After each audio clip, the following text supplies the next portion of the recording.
शमी के वृक्ष के नीचे, बेलपत्री के वृक्ष के नीचे अगर भूल से भी बच्चा, बूढ़ा, कोई व्यक्ति एक पार्थिव शिवलिंग का निर्माण कर लेता है, भूलवश भी उस पे जल समर्पित कर देता है, भूलवश भी उसके भाव से पुष्प या शमी पत्र या बेलपत्र भी चढ़ा देता है, तो वो इस संसार में कहीं ना कहीं सुख भोगता ही है, उसके जीवन में दुख नहीं।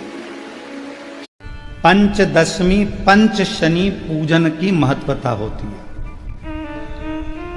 क्यों कहा जाता है कि अगर कोई आपको ज्यादा परेशान कर रहा है, बहुत टेंशन दे रहा है, बहुत ज्यादा अगर वो इतना हताश हो गए कि आपने सोच लिया अब तो मर जाऊं तो अच्छा है, इसका नाम लिख जाऊं, ये सब चीज करने से अच्छा है पांच दशमी, दशमी जानते हो, पांच दशमी, कोई सी भी पांच दशमी आप चुन लीजिए, परंतु वो दशमी अमावस्या के पहले वाली नहीं होना चाहिए, वो पूर्णिमा के पहले वाली दशमी।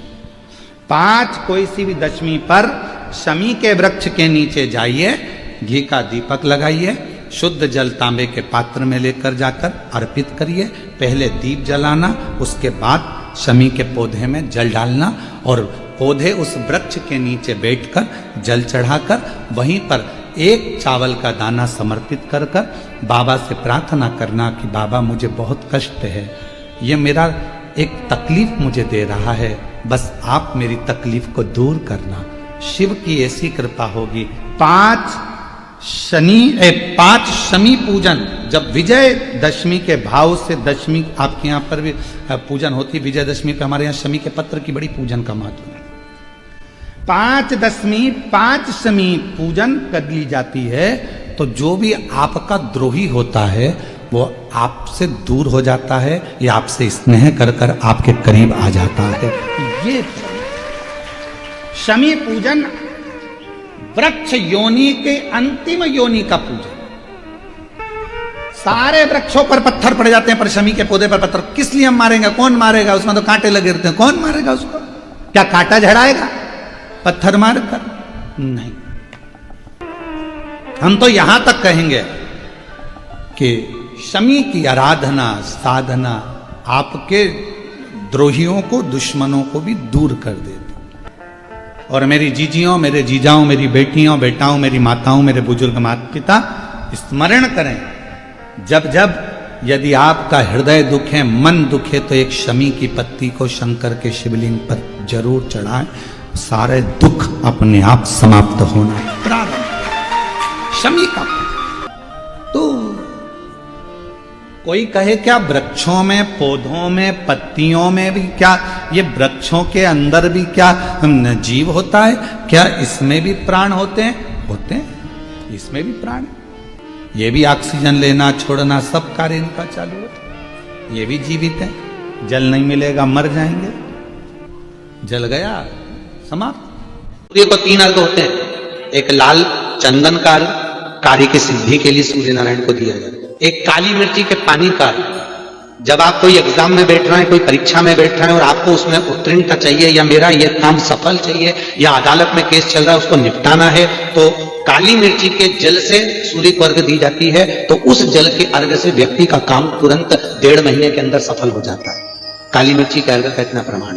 तीसरे नंबर पर है बेलपत्री के जल का सूर्य को दिया जाता है। बेलपत्री के जल का कौन देता है? जो बहुत बीमार पड़ा रहता है, जिसको कुछ ना कुछ शारीरिक कष्ट चलता रहे, कभी घुटना, कभी कमर, कभी पेट, कभी ब्लड प्रेशर, कभी शुगर, कुछ ना कुछ चलती रहे, तो वो लगातार 1 महीना बेलपत्री के पानी का अर्घ सूर्य को देता रहे, उसको रोग से निवारण हो जाता है। रोग से सूर्य अर्घ क्यों प्रधान?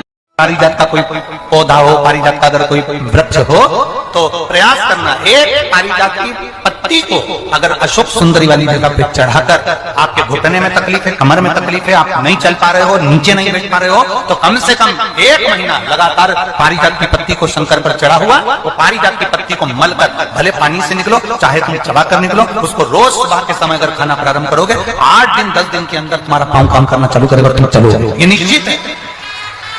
लगे आपको कि दरिद्रता बहुत है, जब लगे आपको कि दरिद्रता बहुत ज्यादा है, किराया तक नहीं है, मैं कैसे जाऊं, कैसे उस महादेव के दर्शन पाऊं, कैसे उसकी चौखट पर जाऊं, कैसे उसको नमन करूं। तब उस जगह पर आप एक बेलपत्र,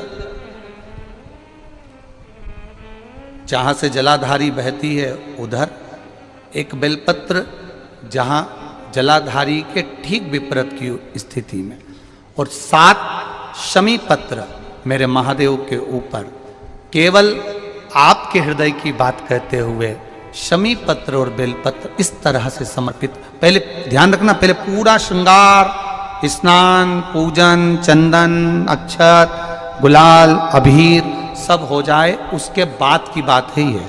उसके बाद की बात, एक बेलपत्र इधर, एक बेलपत्र इधर, और उसके ऊपर 7 शमी पत्र के पत्ते एक एक कर कर चढ़ाना, पूरे इकट्ठे कर कर नहीं, एक एक कर कर बाबा से विनती करते हुए। कांटों से भरी हुई शमी है जिसको तूने निहाल कर दिया, मेरी जिंदगी भी कांटों से कम नहीं है, मैं जानती हूं तो मुझे भी निहाल कर देगा। ये बड़े विचित्र शब्द हैं, जरा शिव महापुराण के इसको समझ लेना कि शमी का पेड़, जिस शमी की पत्ती में कांटे होते हैं, जिस बेलपत्र में कांटे होते हैं, और जिस आंकड़े को मंदार के फूल में वो दूध होता है कि आंख में चले जाए तो आंख बेकार हो जाती है, वो दूध होता है जो जहर का काम कर जाता है, ये सब शंकर भगवान को चढ़ रहा है। शमी जिसमें कांटे हैं, बेलपत्र जिसमें कांटे हैं, मंदार का फूल जिसमें जहर भरा पड़ा है, धतूरा जिसमें जहर भरा पड़ा हुआ है, ये शिव को क्यों समर्पित है, ये शंकर को क्यों चाहिए, ये शंकर के पास क्यों जा रहे हैं?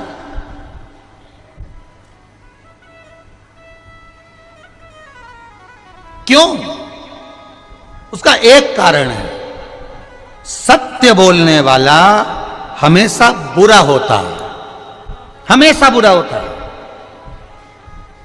और वो सत्य बोलने वाला व्यक्ति, आप ही इतने सारे बैठे हो, आप इतने सारे बैठे हो, आपका बेटा रोज रोज अगर सुंदरकांड में जाएगा, रोज रोज रामायण में जाएगा, रोज रोज शिव महापुराण की कथा में जाएगा, रोज रोज भगवान की कथा में जाएगा, आपका बेटा रोज रोज भगवान के भजन में लगेगा, या आस्था चैनल को खोलकर शिव महापुराण की कथा सुनेगा, या फेसबुक यूट्यूब पर शिव महापुराण की कथा सुनेगा, तो तुम्हारे परिवार वाले सब एक बात कहेंगे, कहाँ चक्कर में पड़ा है, 3-3, 4-4 दिन तक चले जाता है, मां क्या मिल रहा है सीहोर में जाने से, क्यों जा रहा है, क्यों कथा में पहुंच रहा है। अब भजन में जाने वाले को दुनिया के लोग ताना देकर रोकने का प्रयास करते हैं, पर आज तक हमें ऐसा व्यक्ति नहीं मिला कि तुम्हारा बेटा कहीं शॉपिंग मॉल में जा रहा हो, किटी पार्टी में जा रहा हो, दोस्तों के साथ एंजॉय करने जा रहा हो, और किसी माँ बाप ने कह दिया हो क्यों जा रहा है मॉल में, क्यों जा रहा है पार्टी में, क्यों जा रहा है वहां। अगर रोकते हैं तो धर्म की जगह पर रोका जाता है, रोकते हैं तो सत्कर्म की जगह पर रोका जाता है, रोकते हैं तो कहीं भगवत भजन में जाने से रोका जाता है, पर गलत जगह पर जाने से हमारे बच्चों को हम नहीं रोकते। और होता क्या है, उल्टा क्रम हो जाता है। जो बच्चा कभी सत्संग में जुड़ा नहीं, जिसने कभी जिंदगी में गीता पढ़ी नहीं, फिर वही बेटा एक दिन अदालत में खड़ा होकर गीता की सौगंध खाता है। जिसने कभी जीवन में गीता को पढ़ा नहीं, जिसने जीवन में कभी रामायण को पढ़ा नहीं, जिसने जीवन में कभी श्रीमद् भागवत को पढ़ा नहीं, जिसने जीवन में कभी शिव महापुराण को जाना नहीं, जो शंकर को केवल दुनिया के लोगों ने कह दिया शिवलिंग का मतलब क्या होता है, गलत महत्व समझा दिया कि शिवलिंग के पूजन मत करो, लोगों ने कह दिया शिवलिंग पर जल मत चढ़ाओ, कई लोगों ने कह दिया था शिवलिंग पर चढ़ा हुआ जल मत पियो, कोई ने कह दिया शंकर पर चढ़ा हुआ प्रसाद मत खाओ। अरे कौन सी पुराण कह रही है कि शंकर भगवान को समर्पित पदार्थ को नहीं खाया जा सकता? कह रही है कि शंकर भगवान को समर्पित पदार्थ को नहीं खाया जा सकता।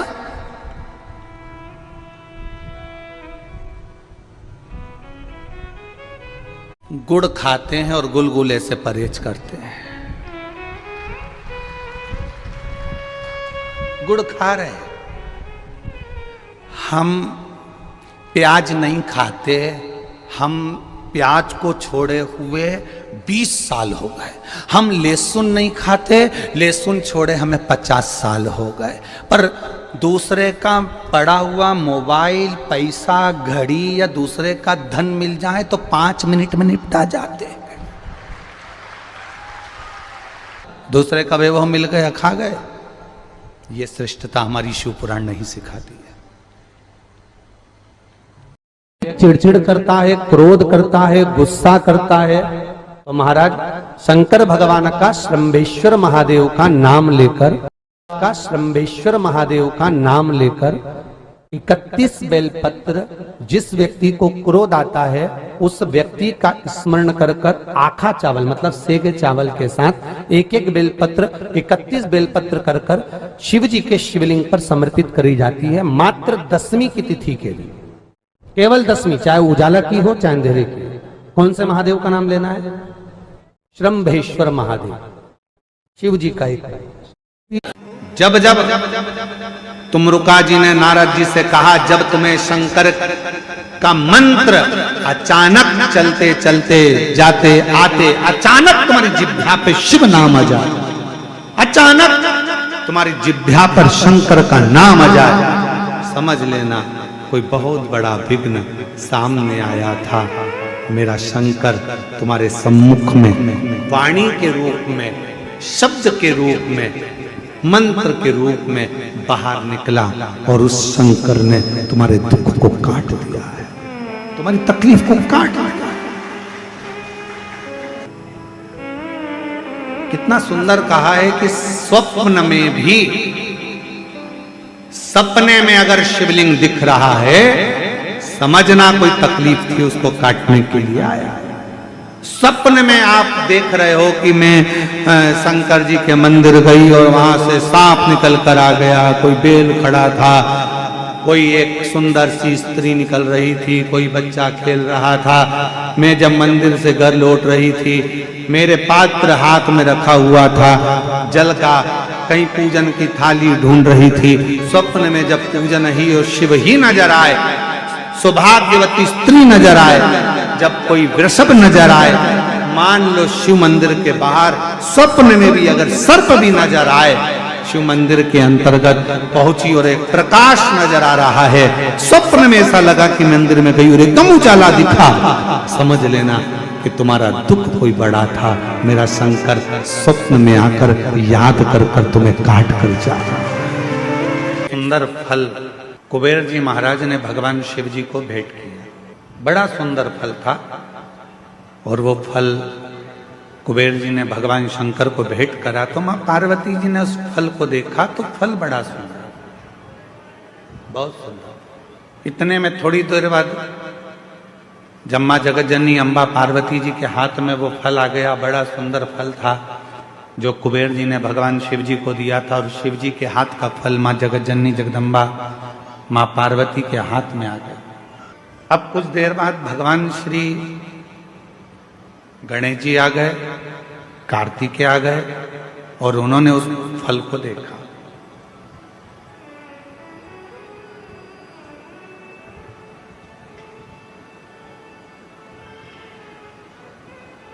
अब इतना सुंदर फल था कि कार्तिकेय जी भी देखकर उसकी ओर थकित रह गए, और भगवान श्री गणेश जी महाराज भी उसको देखकर थकित रहे। कभी कभी ऐसा होता है, माँ को मायके से साड़ी मिलती है, कभी कभी ऐसा होता है और माँ को मायके से साड़ी मिलती है, वो साड़ी बहू को भी पसंद आ जाती है और बेटी को भी पसंद आ जाती है। अब थोड़ा चक्कर पड़ जाता है कि वो साड़ी मायके से मिली है, वो माँ को भी पसंद आ रही है और बेटी को भी, बहू को भी पसंद आ रही है। अब माँ भी सोच रही है कि साड़ी को मैं पहन लूंगी, और बहू ने विचार करा यदि मम्मी मुझे ये साड़ी दे दें तो मुझे बहुत अच्छी लग रही है, पर मांगूंगी तो अच्छा नहीं लगेगा क्योंकि मम्मी को उनके भाई ने दी, मम्मी को उनके परिवार वालों ने दी, पर फिर भी मन में भाव है कि ये साड़ी मुझे मिल जाए, ये साड़ी मुझे प्राप्त हो जाए। थोड़ी देर बाद बेटी ने उस साड़ी को देखा तो बेटी के मन में भी भाव आ गया कि ये साड़ी मुझे मिल जाए तो अच्छा, इतनी सुंदर साड़ी है, ये साड़ी मैं पहनूं तो अच्छी। माँ को साड़ी अच्छी लग रही है, बेटी को साड़ी अच्छी लग रही है, बहू को साड़ी अच्छी लग रही है। अब ऐसी स्थिति में बेटी भी खड़ी हो गई और बहू भी खड़ी हो गई और कहा मम्मी ये साड़ी हमको दे दो, तो अब सास करेगी क्या, माँ करेगी क्या? बेटी को दूं कि बहू को दूं? बहू को दूंगी तो बेटी को बुरा लग जाएगा और बेटी को दूंगी तो बहू को बुरा लग जाएगा। संशय पड़ गया। उसी तरह फल अच्छा है, कुबेर जी ने दिया है, वो फल भगवान देवाधिदेव महादेव के पास आ गया। भगवान शंकर जी ने वो फल पार्वती जी को दे दिया। पार्वती जी के हाथ में वो फल जो दिखा, उस फल को लेने की कामना श्री गणेश जी के मन में भी आ गई और षडानंद कार्तिकेय जी के मन में भी। दोनों के मन में यह भाव है कि यह फल हमें मिल जाए, ये फल हमें प्राप्त हो। जो कार्तिकेय बाबा ने देखा और कार्तिकेय जी देखकर बोले कि इतना सुंदर फल है माँ, ये फल आप मुझे दे दीजिए, बड़ा सुंदर फल है, ये फल मुझे मिल जाए। थोड़ी देर बाद गणेश जी आए तो गणेश जी ने भी कह दिया कि ये फल मुझे मिल जाए। उसी समय भगवान शिव का ध्यान गया और भगवान शंकर ने उसी पल कह दिया, जो पृथ्वी की परिक्रमा पहले कर आएगा, जो पृथ्वी की परिक्रमा पहले कर आएगा, ये फल उसी को दिया जाए। कभी कभी मेरी माताओं से निवेदन है, अगर साड़ी का चक्कर पड़ जाए कि बहू को दूं कि बेटी को दूं, तो कह देना 1 साल तक जो घर के पूरे बर्तन मांजे साड़ी उसी को देगी। इतने में तो दोनों कह देंगी मम्मी तुम्हारी साड़ी तुम ही रख लो, हम उस साड़ी का क्या करेंगे। पर फल की लड़ाई थी। षडानंद कार्तिकेय जी भी परिक्रमा करने गए और भगवान श्री गणेश जी भी परिक्रमा करने गए। एक चूहे पर बैठ गए, गला पकड़ रहा है बेटा भाई, एक चूहे पर बैठ गए और एक मोर पर बैठ गए और दोनों परिक्रमा करने के लिए चल दिए। गणेश जी महाराज ने विचार करा कि ये परिक्रमा मैं कर आऊंगा